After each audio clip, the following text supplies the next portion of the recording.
Hello student, good morning. आज अपन final account का एक नया टॉपिक ले रहे हैं, कैपिटल और रेवेन्यू एक्सपेंडिचर कौन कौन से होता है। देखो, एक्सपेंस के बारे में अपन ने देखा था, एक्सपेंसेस हमारे कौन कौन से होते हैं, या एक्सपेंस की अगर अपन डेफिनेशन लें तो कोई भी गुड्स या कोई भी सर्विसेज अगर अपन ने ली है उसके अगेंस्ट में जो हमारी कॉस्ट क्रिएट होती है वो हमारी एक्सपेंडिचर होता है, एक्सपेंस। जैसे कि हमने बिल्डिंग यूज में ली तो उसके अगेंस्ट में हमारी कॉस्ट क्रिएट हो रही है, उसको हमने नाम दे दिया रेंट। तो रेंट हमारा क्या, एक्सपेंस। अगर हमने इलेक्ट्रिसिटी यूज में ली, इसके बदले में लाइट बिल आ रहा है तो ये बिल हमारा क्या हो गया, एक्सपेंस हो रहा है। अगर अपन मशीन यूज में ले रहे हैं और मशीन की वैल्यू डाउन हो रही है, ठीक है, तो ये इसको अपन क्या बोलते हैं, डेप्रिसिएशन। तो डेप्रिसिएशन हमारे क्या हो गया, एक्सपेंस हो गया, ठीक है। ऐसे ही जैसे कि अपन एडवर्टाइजमेंट करते हैं तो अगले की सर्विसेज और फैसिलिटी हम यूज में ले रहे हैं, जैसे एडवर्टाइजमेंट आप अखबार में कर रहे हो, न्यूज़पेपर में, या फिर आप टीवी पे कर रहे हो, या आप अदर कोई होर्डिंग्स वगैरह लगा रहे हो, जो भी सर्विसेज वगैरह आप यूज में ले रहे हो तो उसके अगेंस्ट में जो हमारी कॉस्ट क्रिएट हो रही है तो ये भी हमारा क्या, एक्सपेंस है। अब इन एक्सपेंसेस को हम दो कैटेगरी के अंदर डिवाइड करना चाह रहे हैं, कि रेवेन्यू एक्सपेंडिचर और कैपिटल एक्सपेंडिचर, ठीक है। रेवेन्यू एक्सपेंडिचर कौन सा होता है,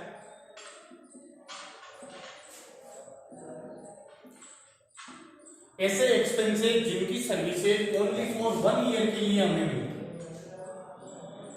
या जिसका बेनिफिट हमारे ओनली 1 साल के अंदर अंदर खत्म हो जाता है। 1 साल का अपन ने अगर बेनिफिट लिया है तो वो एक्सपेंसेज आपके कौन से एक्सपेंसेज होंगे, रेवेन्यू एक्सपेंस।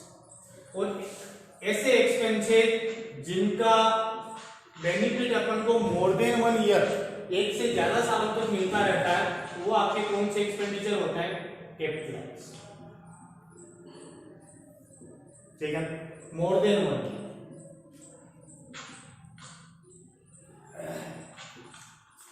ऐसे एक्सपेंसेस जिसका बेनिफिट हमें 1 साल के अंदर अंदर मिल जाता है तो वो तो आपके रेवेन्यू एक्सपेंडिचर होते हैं।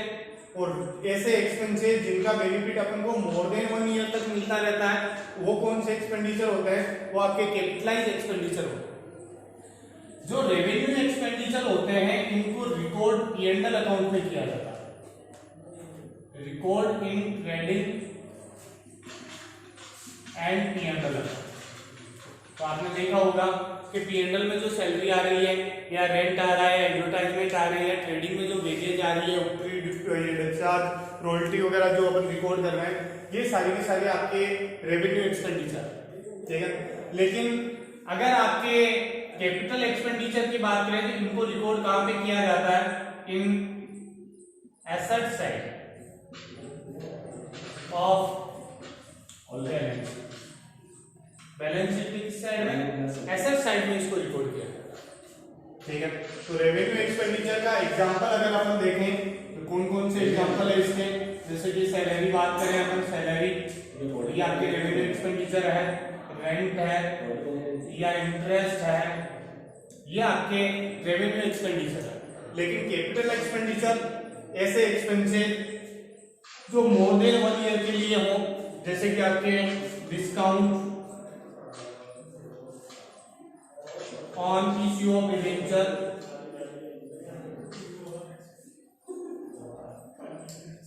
ठीक है, premium on redemption of debenture, और कोई भी आपके बड़ी राशि का एडवर्टाइजमेंट है,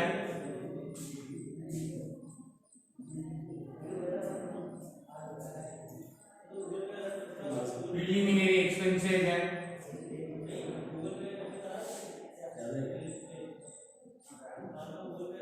मिसलेनियस एक्सपेंसेस है,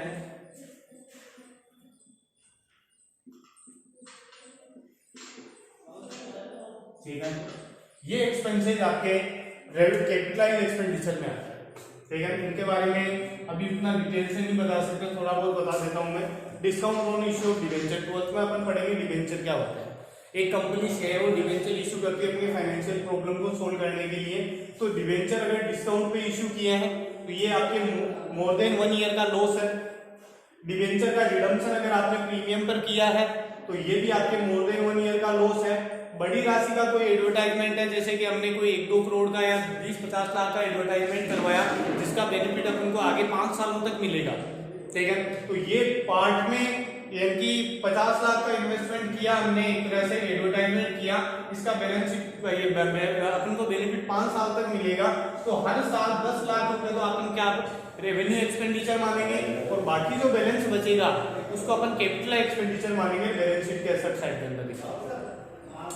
प्रीलिमिनरी एक्सपेंसेस का और मिसलेनियस एक्सपेंसेस का मतलब एक कंपनी जब स्टार्ट होती है, एक बिजनेस को जब अपन स्टार्ट करते हैं तो बड़ी अमाउंट का एक्सपेंसेस होता है जिसको अपन 1 ईयर का एक्सपेंस नहीं मान सकते, तो इसको अपन किसका कैपिटल एक्सपेंडिचर मानते हैं। और अगर अपन छोटे मोटे एग्जांपल की बात करें, जैसे कि कोई मशीन है, अपन अपने घर की बिल्डिंग की बात करते हैं, जैसे कि बिल्डिंग है, ठीक है, इसकी नॉर्मल जो रिपेयर करवाई जाती है, रिपेयर हम क्यों करवाते हैं, ताकि बिल्डिंग का मेंटेनेंस बना हुआ रहे। जितनी बिल्डिंग की कैपेसिटी डाउन हुई है उतनी कैपेसिटी वापस अपन अप कर रहे हैं। या कोई मशीन है, मशीन का अपन रिपेयर क्यों करवाते हैं, ताकि जितनी मशीन में डेप्रिसिएशन चार्ज हुआ उतना वापस उसकी क्वालिटी डाउन नहीं आकर वापस रिपेयर करने के बाद में क्वालिटी मेंटेन हो जाए। तो ये रिपेयर का जो एक्सपेंसेज है, ये रिपेयर का एक्सपेंसेज कौन सा माना जाता है, रेवेन्यू एक्सपेंडिचर माना जाता है, ठीक है। लेकिन बिल्डिंग को अगर आपने इसकी एफिशिएंसी बढ़ाने के लिए कोई एक्सपेंसेस किया है, जैसे कि हमारे बिल्डिंग के अंदर अभी 5 कमरे हैं, ठीक है, तो इसकी कैपेसिटी कितनी है, 5 रूम की है। हम चाह रहे हैं कि 2 रूम और बनाए, ठीक है, तो इसके ऊपर जो ये एक्सपेंसेज होगा इसको ये रेवेन्यू एक्सपेंडिचर में नहीं माना जाएगा, इसको कंस्ट्रक्शन मानकर न्यू बिल्डिंग कंस्ट्रक्शन के नाम से या कैपिटल एक्सपेंडिचर के नाम से शो करेंगे, ठीक है। वैसे ही जैसे कि आपके मशीन है, मशीन की कैपेसिटी या इसकी एफिशिएंसी को मेंटेन रखने के लिए जो एक्सपेंसेस किए जाते हैं वो तो रेवेन्यू एक्सपेंडिचर है, और मशीनरी की एफिशिएंसी को बढ़ाने के लिए, एक्स्ट्रा और बढ़ाने के लिए जो एक्सपेंसेस किए जाते हैं वो आपके कैपिटल एक्सपेंडिचर होता है, ठीक है। तो मेरे हिसाब से रेवेन्यू एक्सपेंडिचर और कैपिटल एक्सपेंडिचर की एक तो डेफिनेशन का क्वेश्चन पूछता है तो इसका मतलब क्या है, तो वो आपको याद करना है, और एक इसके एग्जांपल पूछते हैं कि रेवेन्यू एक्सपेंडिचर कौन से है, कैपिटल एक्सपेंडिचर कौन से है, तो मेरे हिसाब से आप इससे आप समझ गए होंगे, ठीक है। तो रेवेन्यू और कैपिटल एक्सपेंडिचर, इसके बाद में एक चीज मैं और बता देता हूं,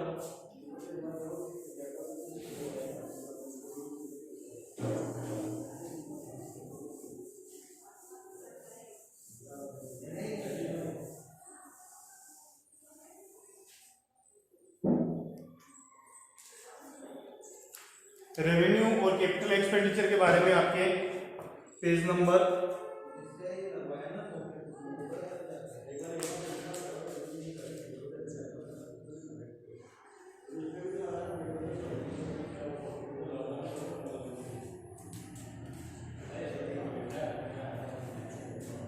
'एक्सपेंडिचर के बारे में स्टार्टिंग में दिया हुआ, देखो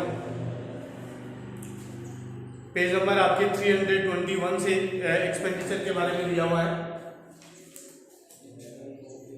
और 322 पर कैपिटल एक्सपेंडिचर और रेवेन्यू एक्सपेंडिचर के बारे में दिया हुआ है। एक आपके रिसिप्ट्स में भी देख लो, रिसिप्ट्स जो आपकी इनकम है, रिसिप्ट्स को इनकम लिख रहा हूं, सेम वही रेवेन्यू इनकम कौन सी होगी और कैपिटलाइज इनकम कौन सी,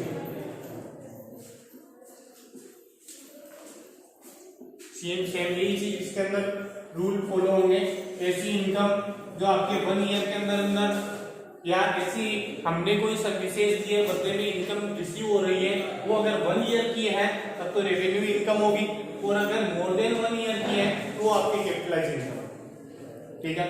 इसके बारे में रेवेन्यू रिसिप्ट और कैपिटल रिसिप्ट का एक छोटा सा क्वेश्चन बनता है। तो ऐसी इनकम जो आपके 1 ईयर की हो तो वो तो आपकी कौन सी होगी, रेवेन्यू, और जो आपकी मोर देन 1 ईयर की हो वो आपकी कौन सी होगी, कैपिटलाइज, ठीक है। एक्सपेंसेस में एक चीज अगर मान लो कि कोई एक्सपेंसेज हमारे ड्यू रह जाता है तो उसको अपन क्या बोलते हैं, लायबिलिटी में कन्वर्ट कर देते हैं। देखो जो भी आपके एक्सपेंसेज है, कोई ना कोई सर्विसेज या गुड्स लेते हैं, उसके अगेंस्ट में जो कॉस्ट क्रिएट होती है वो एक्सपेंसेज है। अगर इन एक्सपेंसेज को पेड कर दिया जाए तो ये तो पेड एक्सपेंस हो गया। तो इसकी जनरल एंट्री क्या हो जाती है कि expenses account debit to cash, ठीक है। लेकिन एक्सपेंसेज को आपने पेड नहीं किया, ड्यू रख दिया, तो ये जो अनपेड एक्सपेंस है जिनको आपने पेड नहीं किया, तो ये आपके अनपेड कह दो कि आउटस्टैंडिंग कह दो,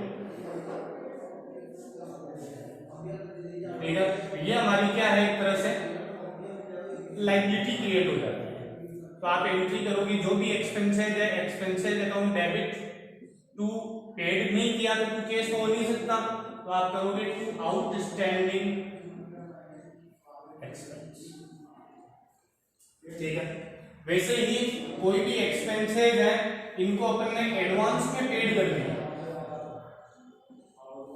एडवांस में पेड कर दिया, तो जिस टाइम अपन पेड करेंगे उस टाइम तो अपन rent account debit to cash कर देंगे। लेकिन अगर आपने ये एंट्री करके छोड़ दी केवल, तो ये P&L के डेबिट साइड के अंदर चला जाएगा, इसलिए अपन को एक एंट्री और पास करनी पड़ती है इसके बाद में। तब आप करोगे prepaid rent account debit to rent, यानी prepaid expenses account debit to expense. तो अगर अपन देखें तो रेंट से रेंट आपकी कट जाता है, केस कम हो गया और प्रीपेड एक नई एसेट्स बन, ठीक है। यानी एक करंट एसेट्स कम हो रही है, एक करंट एसेट्स बढ़ रही है। यही चीज आपकी इनकम के ऊपर फॉलो होती है। इनकम है, इनकम अगर मान लो कि आपने रिसीव कर ली तब तो आपकी एंट्री हो जाएगी cash account debit to related income, जो भी इनकम है, इंटरेस्ट या कमीशन जो भी है। लेकिन आपने रिसीव नहीं की, एक्रूड रह गई, ड्यू रह गई, रिसीवेबल है, अभी रिसीव्ड हुई नहीं है, रिसीवेबल है, तो आपकी एंट्री क्या होगी, आपकी एंट्री हो जाएगी accrued income account debit to related, accrued income account debit to, ठीक है। पर वही अगर एडवांस में रिसीव्ड कर ली, आपकी इनकम है ही नहीं अभी की, इस साल की इनकम है ही नहीं, और आपने एडवांस में अगर रिसीव्ड कर ली, तो एडवांस में अगर रिसीव्ड कर ली तो आपके शुरू में जब रिसीव्ड करोगे तब तो एंट्री हो जाएगी cash account debit to income. लेकिन इतना ही अगर करके छोड़ देंगे तो ये P&L में चला जाएगा, तो अपन को एक एंट्री और पास करनी पड़ेगी। तब आप करोगे income account debit to unearned income. ये आपकी P&L और बैलेंस शीट के कॉन्सेप्ट है। इनकम से इनकम अगर कट कर दें तो cash account debit to unearned income, यानी कि एक करंट एसेट्स बढ़ रही है और एक करंट लायबिलिटी भी बढ़ रही है, ठीक है। तो आपके बैलेंस शीट मैच हो जाती है। और ये अगर यहाँ पे अगर अपन करके छोड़ते हैं तो इसको इनकम मान लिया एक तरह से हमने, इनकम तो इस साल की है ही नहीं, क्योंकि एडवांस इनकम को अपन क्या बोलते हैं कि ऐसी इनकम जो आपकी करंट ईयर की नहीं है लेकिन इसको करंट ईयर में रिसीव्ड कर लिया गया, रिसीव्ड इस साल हो गई, तो रिसीव्ड हो गई तो केस तो इंक्रीज हो जाएगा, लेकिन उसको इनकम काउंट नहीं किया जा सकता, इस साल की इनकम है ही नहीं। तो उसको इनकम को वापस खत्म करने के लिए अपन क्रॉस एंट्री करते हैं income account debit to unearned income. तो इनकम से इनकम कट हो गया, तो इसको हमने क्या मान लिया कि केस इंक्रीज हो गई और अनअर्न्ड इनकम। अकाउंटिंग इक्वेशन देखा होगा आपने, केस इंक्रीज हो गई, अनअर्न्ड इनकम मतलब एक करंट लायबिलिटी भी आपके इंक्रीज हो गई, ठीक है। P&L अकाउंट का कॉन्सेप्ट आपकी यही है। P&L अकाउंट के अंदर केवल इसी साल के एक्सपेंसेस यानी कि रेवेन्यू एक्सपेंस और रेवेन्यू इनकम ही आती है। जो आप P&L अकाउंट बनाते हो, profit and loss account, profit and loss account जो बनाया जाता है, इसके अंदर इस साइड में एक्सपेंस आते हैं, इस साइड में आपकी इनकम आती है। तो यहाँ पे जो एक्सपेंस आते हैं तो रिलेटेड टू करंट ईयर, इस साल के करंट ईयर के रिलेटेड एक्सपेंसेस है वही आपके इसके डेबिट में आते हैं, और इनकम जो आती है वो आपके रिलेटेड टू करंट ईयर, इस साल की करंट ईयर की जो आपकी इनकम है उसी को अपन यहाँ पे रिपोर्ट करते हैं। बाकी को नहीं कर सकते, इसीलिए आउटस्टैंडिंग को, प्रीपेड को, एक्रूड को और अनर्ड को यहां पर नहीं लिखते हैं, बैलेंस शीट के अंदर लिखते हैं।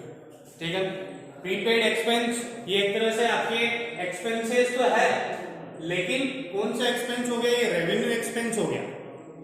ठीक है, सॉरी कैपिटलाइज एक्सपेंस हो गया। ठीक है, आउटस्टैंडिंग एक्सपेंस, ठीक है, ये एक तरह से लायबिलिटी क्रिएट हो गई आपकी। ठीक है, और ये प्रीपेड जो है ये आपकी करंट एसेट्स क्रिएट हो गया। ठीक है, तो रेवेन्यू एक्सपेंस और रेवेन्यू इनकम और कैपिटलाइज एक्सपेंस और कैपिटलाइज इनकम का टॉपिक आपकी यही था। ज्यादा बड़ा क्वेश्चन भी पूछता है, 1-2 नंबर का क्वेश्चन आता है। और अब नेक्स्ट वाला जो वीडियो होगा उसके अंदर अपन एक तो ओपनिंग एंट्री और क्लोजिंग एंट्री के बारे में डिस्कस करेंगे, उसके बाद में ये वाला चैप्टर खत्म हो जाएगा। तो इस वीडियो में अपन इतना ही लेंगे। Thank you for watching.